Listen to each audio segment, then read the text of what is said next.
فجعلناهم غثاء.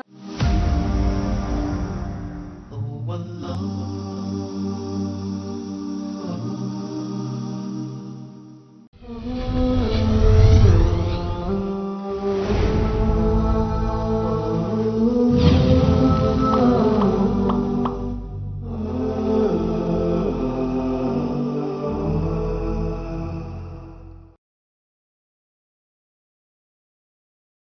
وَمِن شَرِّ حَاسِدٍ إِذَا حَسَدَ. Last thing Allah says in Surah Al-Falaq, from the evil of the one who is jealous, who has hasad, when he acts out in accordance with his hasad. Now you tell me, of all the creations of Allah, which creation is the most jealous?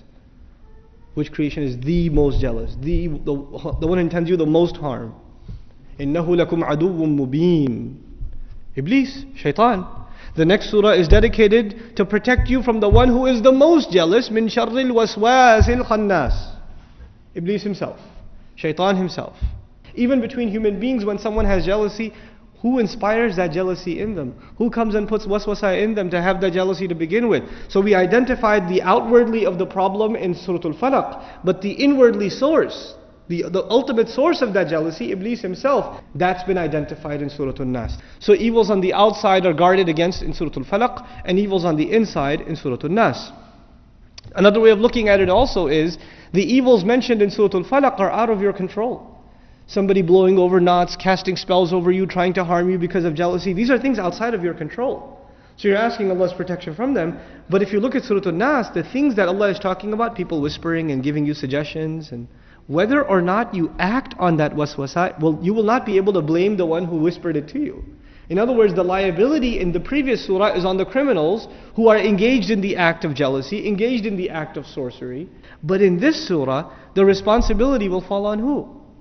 Yourself. Another way that it's been described by ulama, the relationship between these two, the previous harms what is outwardly, meaning harms your dunya. Magic can harm someone psychologically and things like that. These are things that affect your dunya. But the waswasa of shaitan harms what? Your deen, your akhirah, your iman.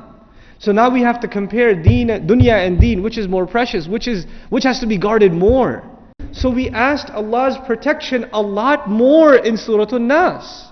We only called on Allah once in Surah Al-Falaq. What did we say? قُلْ أَعُوذُ بِرَبِّ الْفَلَقِ. Rabb came up once.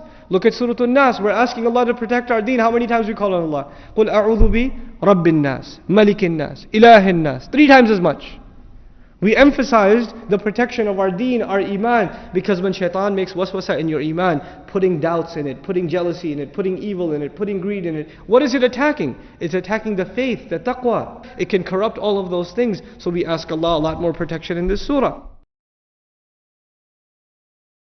بسم الله الرحمن الرحيم اللهم صل وسلم وبارك على سيدنا محمد النبي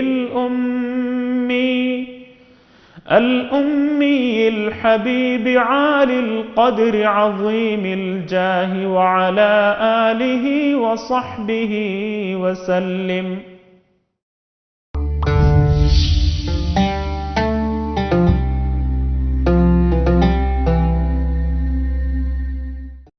الله أكبر الله أكبر الله أكبر